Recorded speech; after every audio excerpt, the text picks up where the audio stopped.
Hey, what's going on YouTube? Hey, it's still February. It still counts by the end of the month. That being said, let's try to make this quick today. You! You liar! Today I have for you what I'm going to call the Great Plate Debate.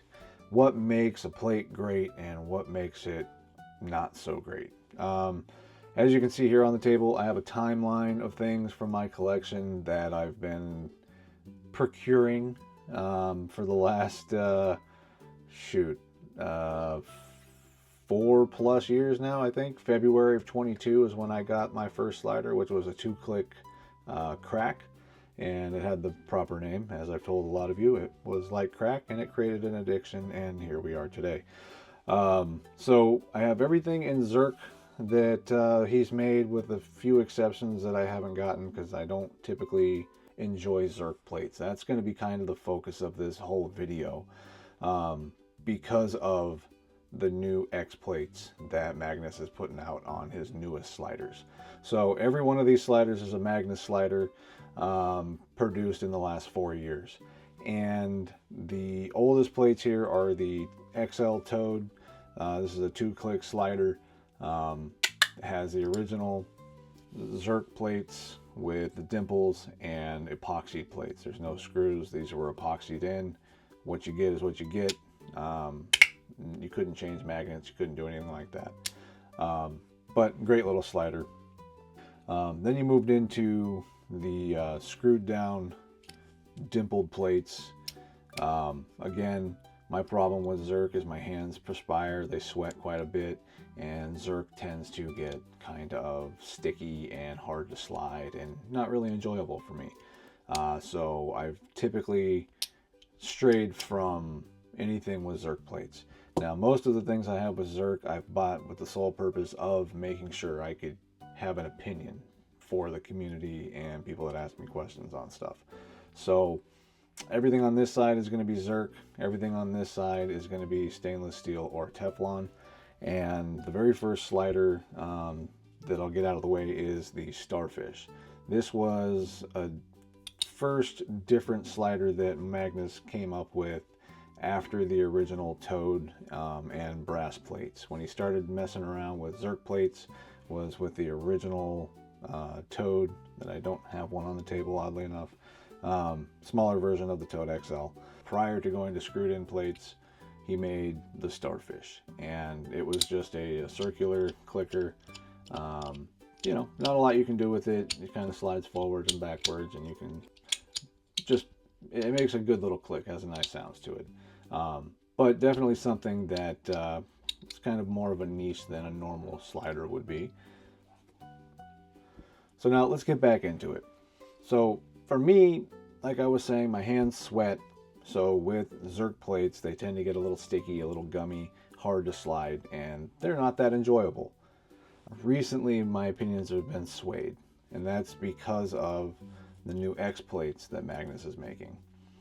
These plates are the first Zirc plates that I've gotten that I've actually been able to use, and they don't stop being enjoyable because they don't get sticky. They get the same kind of like moisture from my hands on them, but because of the way it's designed with the gaps, the corners touching and not the whole plates being completely flat, it really helps them not stick together and makes it a really enjoyable experience with Zirc plates for me. So I'm understanding more why a lot of people enjoy the Zirc plates, but my one drawback to Zirc will always be that it's an oxide layer on top of silver metal. So with use, you do start to get little micro scratches and start to show wear in the areas in which it touches. So with this, just with a couple of weeks of usage, it does have some little scratches in the corners and whatnot. Also, to be full transparent, when I first started using this one, I didn't realize that one of the screws came loose until it was too late, right? So you're sliding it around and it doesn't feel a lot different, but when you look at it, you can tell something's wrong. So that's a drawback of Zirc for me, but we'll go through the whole gambit here. So originally Teflon was my favorite because it's so smooth and buttery. It just doesn't have the click a lot of people enjoy. It has more of a pop. But it's still an enjoyable experience because it's so snappy, it's so smooth, and you can just you never have to worry about it. You can dip it in water and it's still going to slide smoothly. But as a lot of people know, there are health drawbacks to machining Teflon. It's not a good thing to be breathing in or having anywhere near your lungs. So eventually Magnus went away from the Teflon plates, which he originally started with 2-click with screw plates back in the day. But he eventually went away from Teflon, but he had to have an alternative to Zirc. So he went with stainless steel, and then the original was just not dished out. They were just flat bottomed dimples, so they weren't actually rounded at the bottom like the original plates were. So they were good. There's a lot of different variations in the first couple releases of them, but they were a good alternative to people that didn't enjoy zirconium. So like this is one of the first sliders I had with this style plates on it, the Skelly Verkk, and it's got a great weight to it. The magnets in it feel great from the factory, and I never had to make any adjustments to this one. So this one's like completely stock with these plates, and it feels good because of the weight and everything else in it. So these plates, I've always enjoyed this style, but not on every slider because it does have some friction. If you don't have some weight behind it, it's not going to be as enjoyable. So then you move on to the next iteration of his stainless steel plates, and that's when you get into what is arguably in the community the best stainless steel plate he's made. Forgive me, this slider's pretty loud. It's all crunchy. There's no O-rings in it. But these plates, the stainless steel V2 plates, were and are still arguably some of the best plates he's ever made, if not the best, in stainless steel. They have a huge fan base. They're really, really good. I've had no problems with them, and part of the reason that they are so good is that they have that mild concave design to them, so they touch more on the corners than in the center. So that was kind of the takeaway from this iteration of plates that kind of didn't follow in the next couple generations of things. Then he came out with the Skelly Hex, and these were a flat plate that are completely flat, but there's not a lot of surface area touching, so they do work pretty well.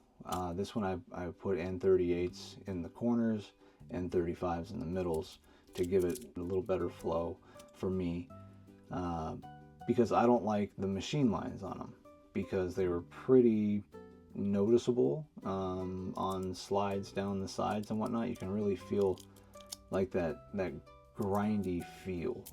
Personally, I'm not a fan of that. I like a more smooth and buttery kind of feel. I don't like that vibrative type of feedback. Then you get into the sweep, and this was the first slider I had with the Muffin Tin Plates. I, from the beginning, personally did not like the aesthetic of the Muffin Tin Plates. They just don't suit my eye. I'm just not a big fan, and still to this day, not a big fan visually, but the feel of them has grown on me a little over time. This was a slider Magnus sent me because he wanted me to try these plates out just to have an opinion, and these plates just have a little bit of that vibrative feedback because of the machine line, so they just still weren't my favorite. And same thing went for the ones on the no ring here.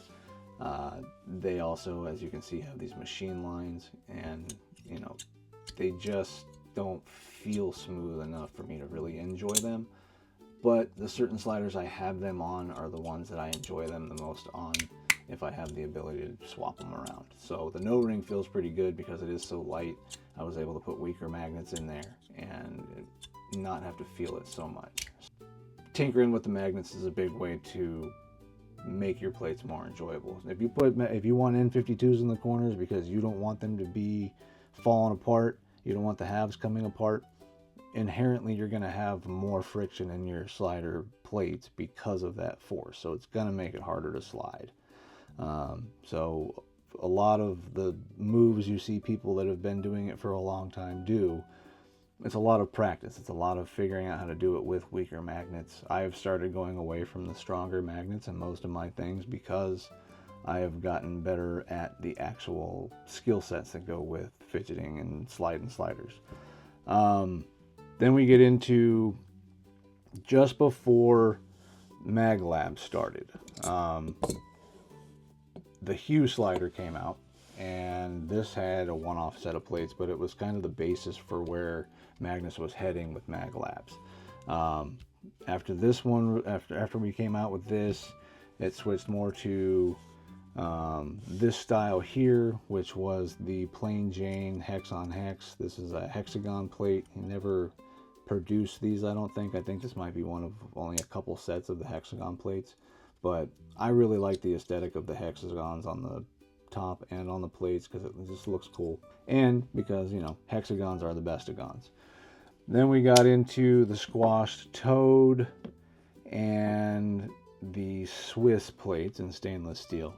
And for me, this is where, like, I was getting worried because I was not a big fan of the Swiss plates at first because there was so much surface area, and for me, I needed to weaken the magnets for them to be playable. So out of the box for me, they weren't as enjoyable as previous iterations with stock magnets.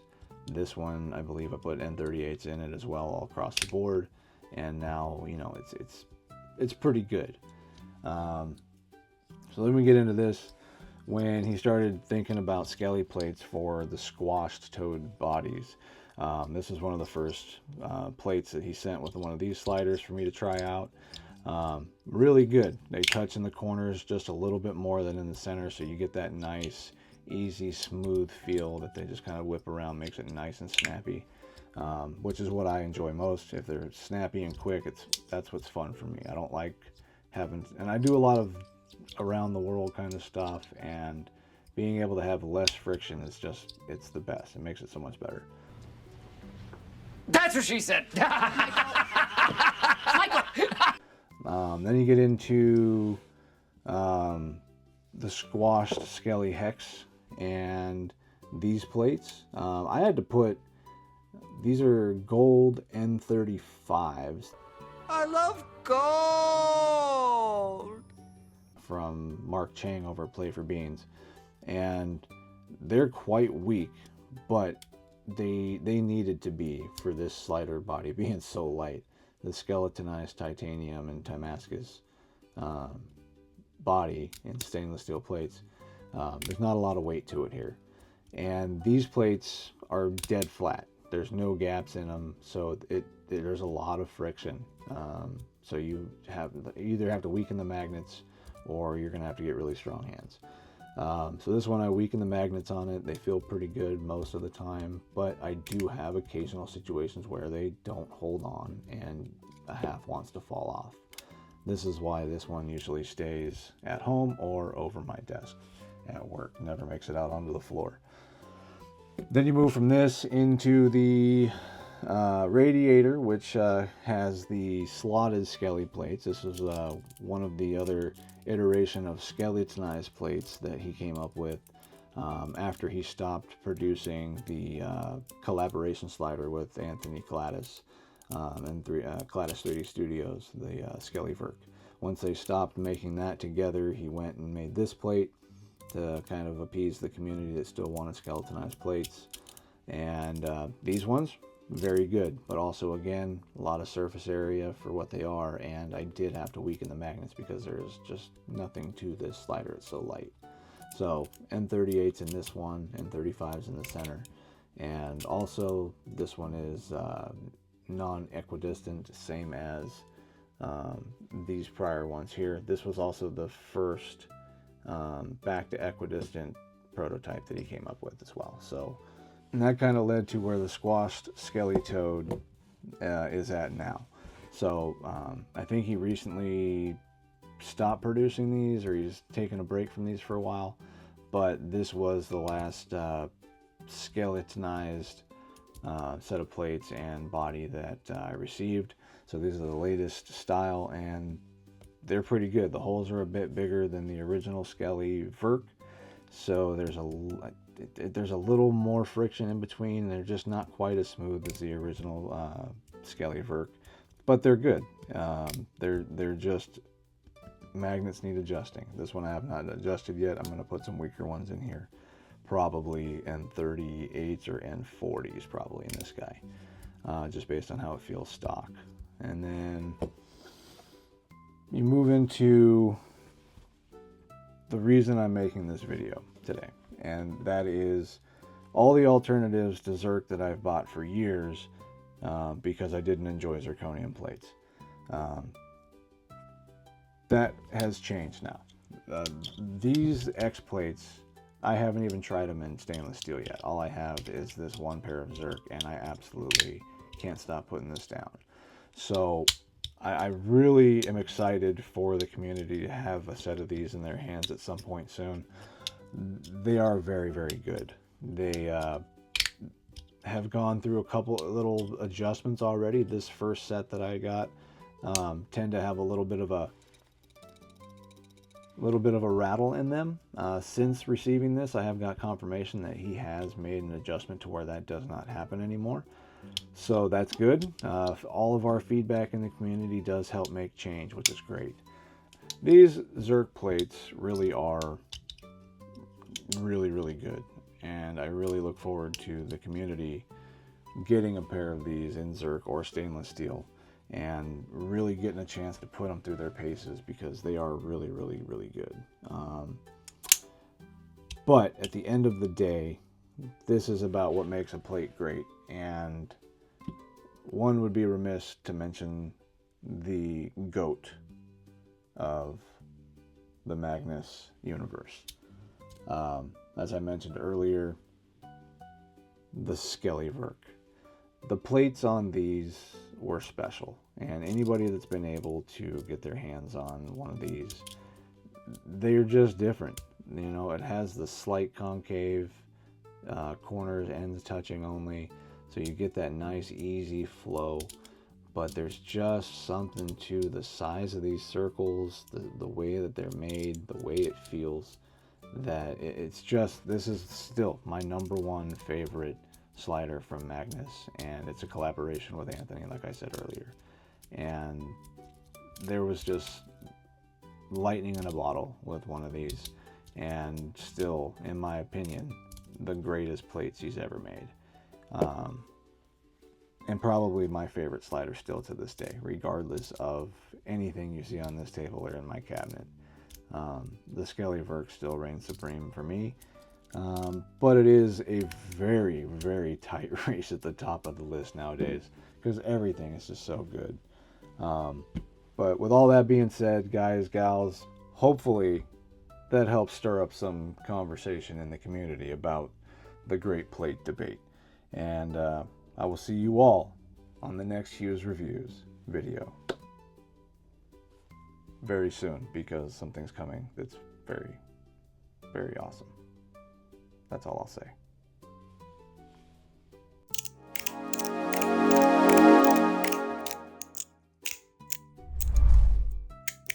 Then you get into the sweep. This was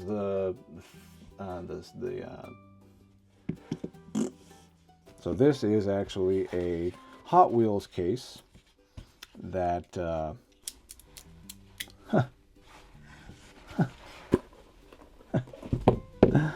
I recorded this whole thing, and I actually had one here.